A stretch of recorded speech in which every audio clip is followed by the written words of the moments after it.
These Cabbage Patch. Oh, we've got your ass. We've got your ass now. In a recent article written by James Natty and Seth Sanders, a very important observation must be made as we look at Enoch. The abstract to the article reads, Recent scholarship on the Hebrew Bible and Second Temple Judaism has come to realize that there was no canon in the period in which this literature was produced. The division of this corpus into biblical versus non-post-biblical books represents a later theological claim, not one valid for early Judaism. It is an urgent task of contemporary scholarship to organize the corpus in more useful new ways, free of these misleadingly anachronistic assumptions. This issue of Metatron takes up the challenge of mapping this corpus according to different criteria, and it features a range of responses to how this collection ought to be imagined. There was no Bible, in our sense, found at Qumran of a clear list of which books were sacred and authoritative. Later, in around the 300s to 400s CE, we see things like the Letter of Athanasius. Scholars like Michael Stone, James Vanderkam, and Robert Kraft have observed that the Qumran texts, which include early Jewish writings, don't adhere to the structure or order of the Hebrew Bible as it's known today. These texts often give precedence to other works, such as Enoch literature, which predates some of the biblical books like Daniel. Recent scholars, including Hindi Najman, Eva Marokche, and Annette Yoshiko Reed, have furthered our understanding by challenging the traditional division between biblical and post-biblical texts, arguing these categories are historically inaccurate. However, to fully embrace this new perspective, academic inquiry must evolve beyond merely criticizing these outdated distinctions. It requires a fundamental rethinking of what constitutes biblical literature, integrating it with what has been previously termed post-biblical. If this change is confined only to the study of the Second Temple period, without affecting the broader field of Hebrew Bible studies, the old divisions will persist. Molly Zahn's work initiates this shift by proposing new analytical frameworks and comparisons that move beyond the outdated dichotomy of biblical and post-biblical literature. Those who shout the Book of Enoch down because Enoch isn't in their Bible are just limiting their understanding of this material. For those of the Christian persuasion, you may want to take a look at one of your cherished New Testament books that mention Enoch, the seventh from Adam, which is quoted in Jude 1:14 through 15. And Enoch also, the seventh from Adam, prophesied of these, saying, Behold, the Lord cometh with 10,000s of his saints, to execute judgment upon all,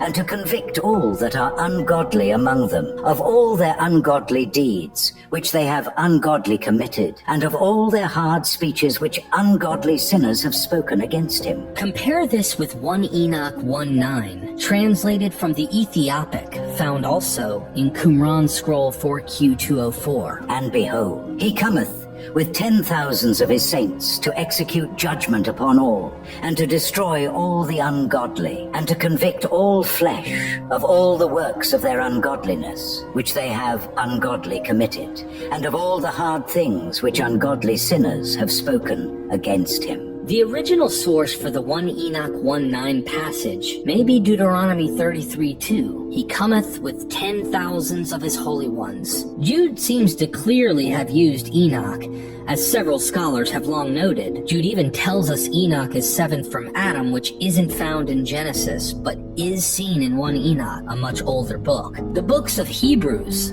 1 Peter, and 2 Peter also appear to contain Enoch material. This video isn't going to waste your time trying to build a solid case, showing how the authors of some of the New Testament seem to be inspired by Enochian material. And just as the canon isn't a fixed ordeal on what is officially known as Scripture, we will venture into the Enochian works, treating it as valuable texts, teaching us what Judeans around the 300s BCE onward were thinking about the world. Dr. Seth L. Sanders says the Enoch tradition grew in the Hellenistic period, late antiquity, and Middle Ages. Enoch's structure.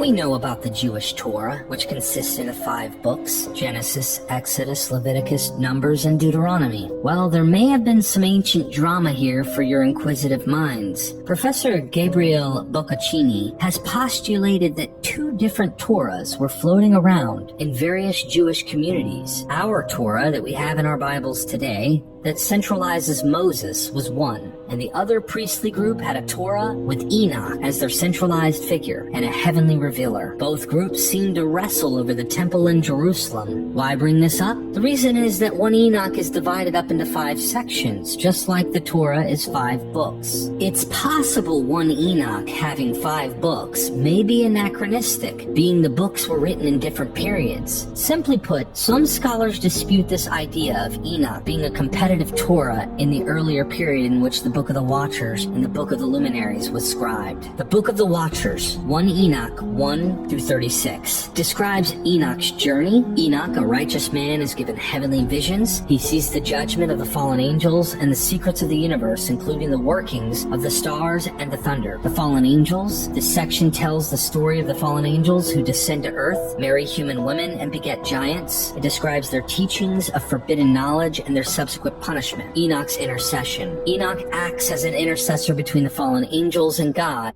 though their plea for forgiveness is ultimately denied. The second book, which is the Book of Parables or Similitudes, 1 Enoch 37 through 71, discusses the Messianic kingdom. This part contains visions of a future Messianic kingdom, the coming judgment, and the fate of the righteous and wicked, the Son of Man. Enoch sees the Son of Man, a heavenly figure who is destined to judge the world. The third book, the Astronomical Book, 1 Enoch 72 to 82, discusses cosmic secrets. Enoch is taught about the movement of the heavenly bodies, understanding the order of the stars, the sun, and the moon. The fourth book, the Book of Dream Visions, 1 Enoch 83 to 90, discusses Enoch's dream. Enoch dreams of the history of Israel, symbolized by animals. This section allegorically covers the history from the creation to the Maccabean revolt. And the fifth book, the Epistle of Enoch, 1 Enoch 91 to 108. It discusses admonitions and warnings. This part includes Enoch's admonitions to his children and warnings about the sin and righteousness, with prophecies about the fate of the righteous and the wicked. In this documentary,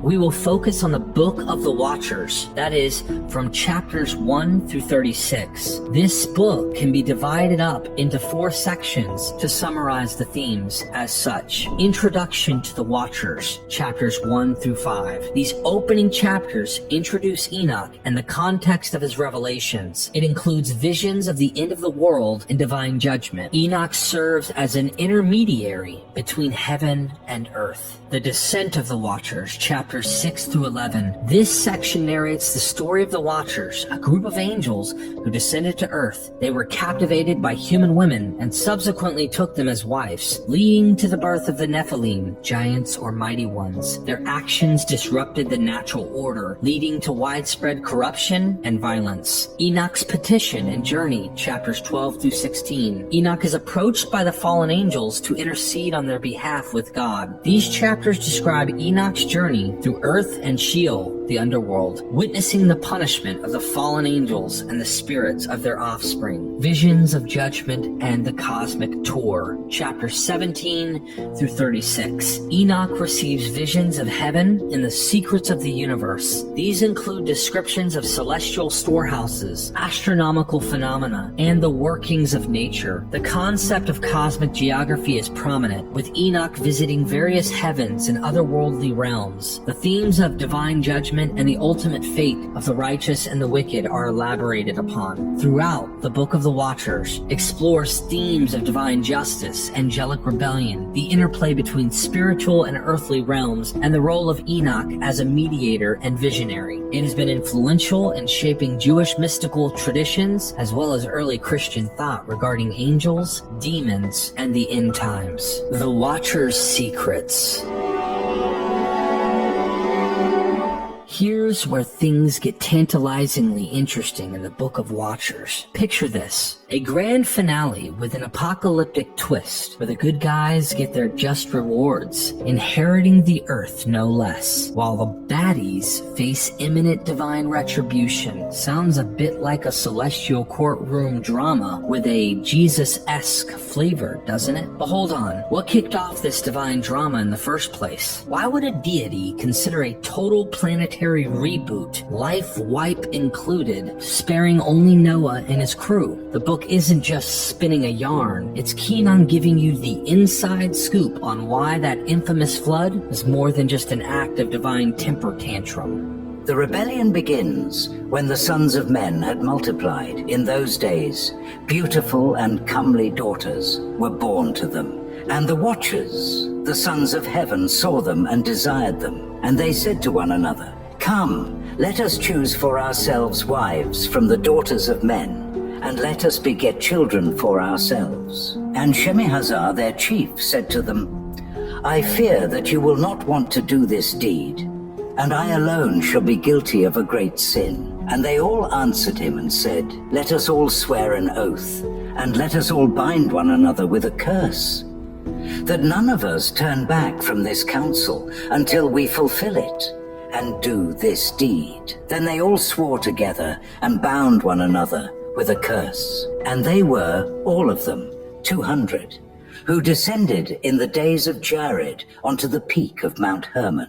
And they called the mountain Hermon, because they swore and bound one another with a curse on it. Enoch 6:1-7. These and all the others with them took for themselves wives from among them, such as they chose, and they began to go into them, and to defile themselves through them, and to teach them sorcery and charms, and to reveal to them the cutting of roots and plants.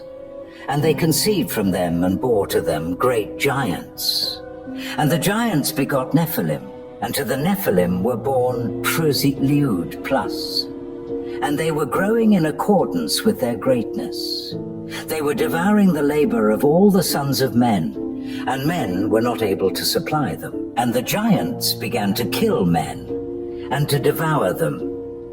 And they began to sin against the birds and beasts and creeping things and the fish, and to devour one another's flesh, and they drank the blood. Then the earth brought accusation against the lawless ones. 1 Enoch 7:1-2. Now we turn to the secrets the Watchers reveal. Asael taught men to make swords of iron and weapons and shields and breastplates and every instrument of war. He showed them metals of the earth and how they should work gold to fashion it suitably, and concerning silver, to fashion it for bracelets and ornaments for women. And he showed them concerning antimony and eye paint and all manner of precious stones and dyes. And the sons of men made them for themselves and for their daughters, and they transgressed and led the holy ones astray. See, and there was much godlessness on the earth, and they made their ways desolate. Shemihazar taught spells and the cutting of roots. Hermani taught sorcery for the loosing of spells and magic and skill. Barakel taught the signs of the lightning flashes. Kokabel taught the signs of the stars. Zekel taught the signs of the shooting stars. Artikov taught the signs of the earth. Shamsiel taught the signs of the sun. Sariel taught the signs of the moon. And they all began to reveal mysteries to their wives and to their children. And as men were perishing, the cry went up to heaven. 1 Enoch 8:1-4. Indeed, some scholars propose an intriguing theory regarding the contents of the Book of Watchers, particularly in Chapter 8. They suggest that the knowledge imparted by the fallen angels, or Watchers, in this chapter originates from a tradition entirely distinct from that of the preceding chapter. The previous section describes the union of mortal women with these Watchers, a narrative rich in its own right. This divergence in thematic content between the two chapters has led to a scholarly debate debate, with experts delving into the possibility that these sections draw from separate mythological or theological traditions. The contrast between the esoteric knowledge shared by the Watchers in Chapter 8 and the earlier narrative of celestial-human interactions underscores the complexity and layered nature of the text. The narrative in the Book of Watchers takes a dramatic turn as it introduces a crucial moment where the four archangels, Michael, Sariel, Raphael, and Gabriel, approach Yahweh. They convey the dire state of affairs on earth, emphasizing the gravity of the situation. In response to their alarming report, the Most High Yahweh takes decisive action. Yahweh dispatches Sariel with a vital mission to the son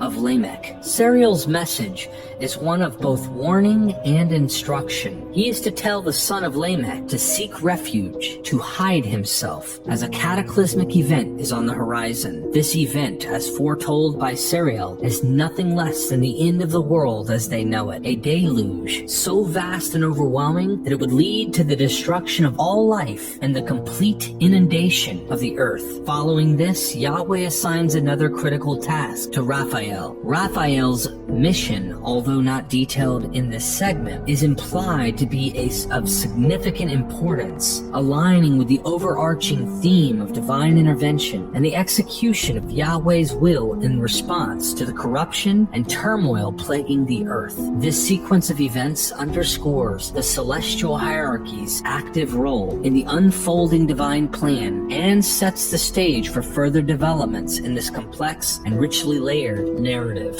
To Raphael he said, "Go, Raphael, and bind Asael hand and foot, and cast him into the darkness, and make an opening in the wilderness that is in Dudael. Throw him there, and lay beneath him sharp and jagged stones, and cover him with darkness, and let him dwell there for an exceedingly long time. Cover up his face, and let him not see the light. And on the day of the great judgment, he will be led away to the burning conflagration, and heal the earth, which the Watchers have desolated, and announce the healing of the earth, that the plague may be healed, and all the sons of men may not perish because of the mystery that the Watchers told and taught their sons. And all the earth was made desolate by the deeds of the teaching of Asael, and over him write all the sins." 1 Enoch 4:8. In a pivotal moment within the Book of Watchers, Yahweh decides to take decisive action against the Watchers and their offspring.